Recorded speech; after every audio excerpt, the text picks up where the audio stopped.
Start the college basketball season. That was a lot of fun. 93-87.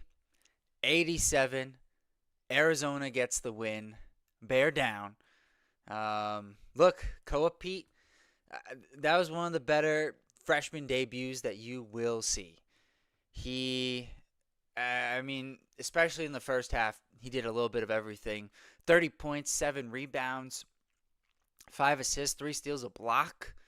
Um, but more importantly, who he did it against. Because the front line for Florida is no joke. There's a lot of NBA level talent there for sure between Condon, Chinyelu, Micah Hanlockton, of course Thomas Ha, who I'm going to talk about.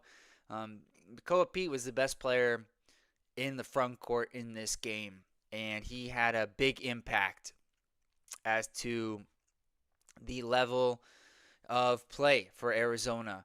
But it wasn't just him. I was really impressed with Ivan Karchenkov, who had a double-double in this one, 12 points, 10 rebounds, and a steal.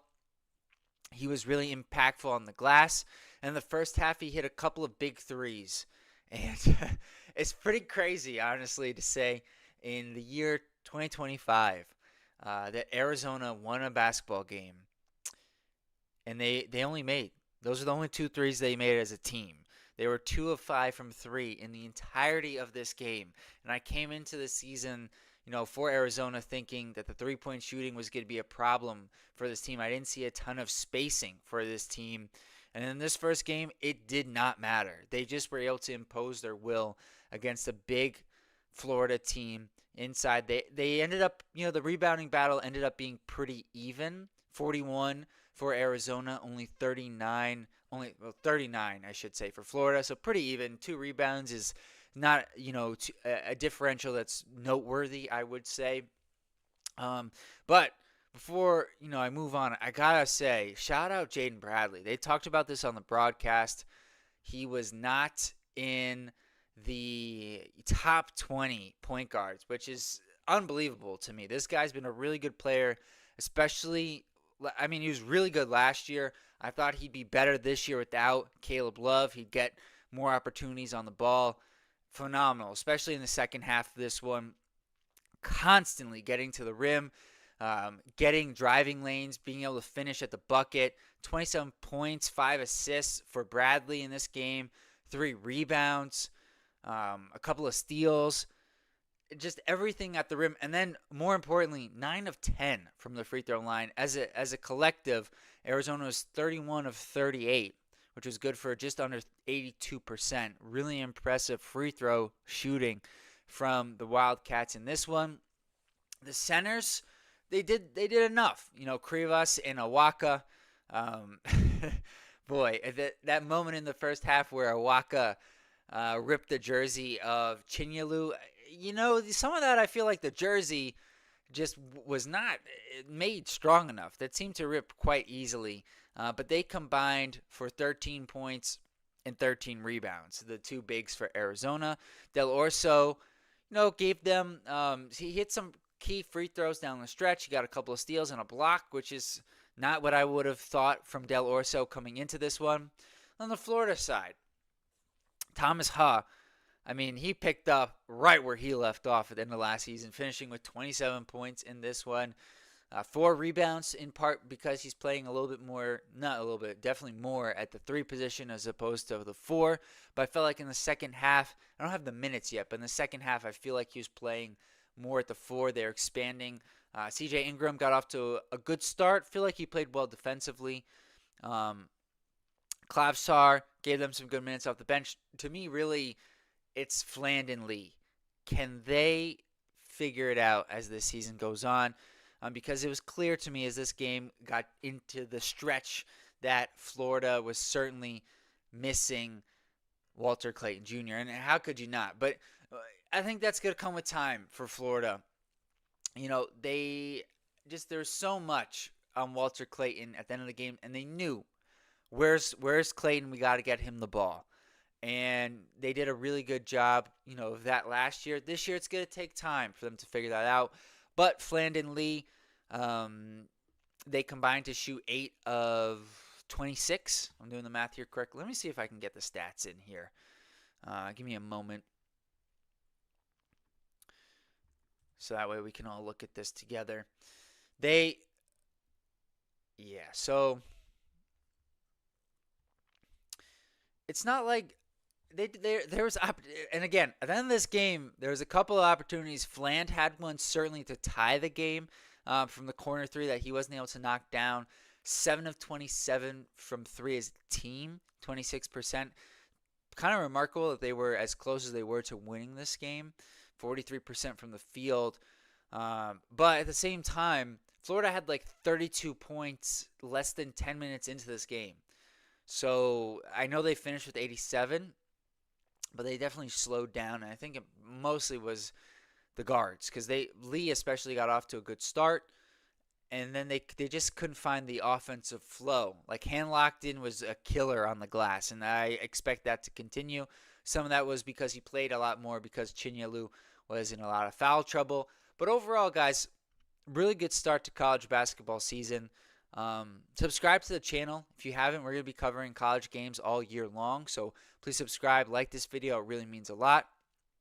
And yeah, I think we're in for a really good college season. And the one point I want to make generally, how good are these freshmen this year? I mean, like Koa Peat was ranked somewhere around 10th.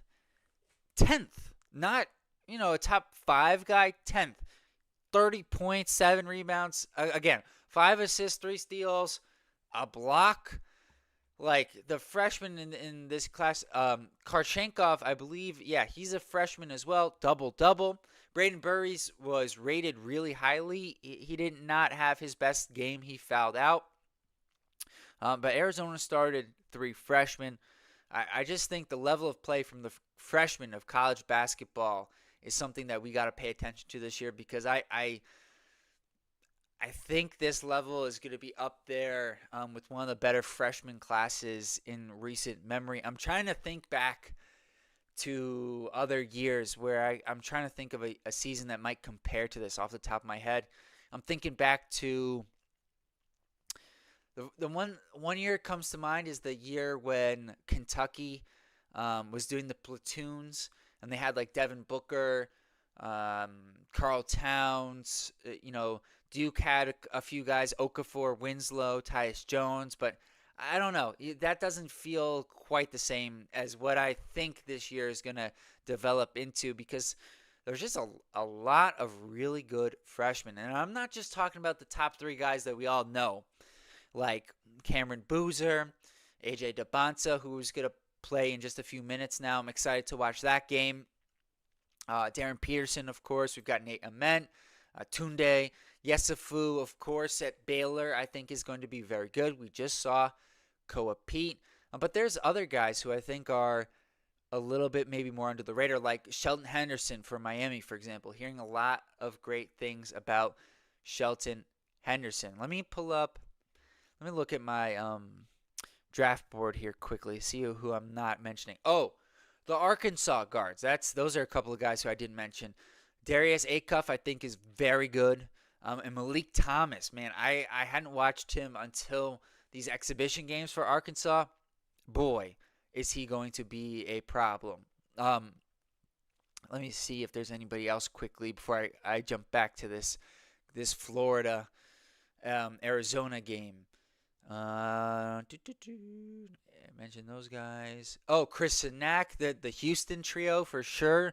I just think there's going to be a lot of really good freshmen this year, like much better than in years past. Like last year was pretty good with the freshmen, but I think this year is going to be special with the freshmen in this group. But for Arizona, for Coach Lloyd, like this is a really great start to the season. Let me scroll down to the Arizona team because both teams, you could tell this was not a typical November basketball game. The rotations were short. They were playing their key guys heavy minutes. I don't have the minutes yet. I'm sure they'll come out later. But clearly, when you look at the number of guys who played, both coaches were – obviously they're trying to win this game. This is a huge matchup to start the season. But you got a sense of who they trust pretty early on. And for Karchenkov, Like, he was super impressive. Just his toughness and physicality. He got beat up in this game, but he was going after it. The hustle, the will to go get those rebounds. I was a little bit surprised to see him start. I saw an exhibition game where I believe Del Orso got to start over Karchenkov, but once he did it, I understood what they were going for with the defense with Karchenkov. And then I didn't realize this until the game, but the rebounding that he showed, especially in this matchup, maybe that was part of it, where Florida was basically playing two, I don't know what position you'd say Condon is. He's kind of a tweener, 4-5, but certainly two power forwards and a center. And so I think that was part of it to match up with them. And boy, was he impressive to me in this game was Karchenkov. You've got him. You've got Koa Peat. You've got Jaden Bradley. Arizona, I think, certainly in this game looked better than what I thought it was going to be for the Wildcats this season. And that was with, the concern I had coming into this game for them being very real with, the three-point shooting not being there. Now, Burries, I think, is going to help with that. I think that's going to help. I think Jaden Bradley will get more opportunities. But again, in this game against the number 3 team in the country, they won a basketball game in 2025 with only attempting 5 3-pointers, and they scored 93 points. It wasn't a defensive slugfest. It was a really impressive outing by Arizona to get this one done over Florida. I appreciate you guys tuning in. I'm going to keep progressing and doing more of these games, post-game. So be sure to check out the channel, subscribe. I really appreciate it. And until next time, guys, peace.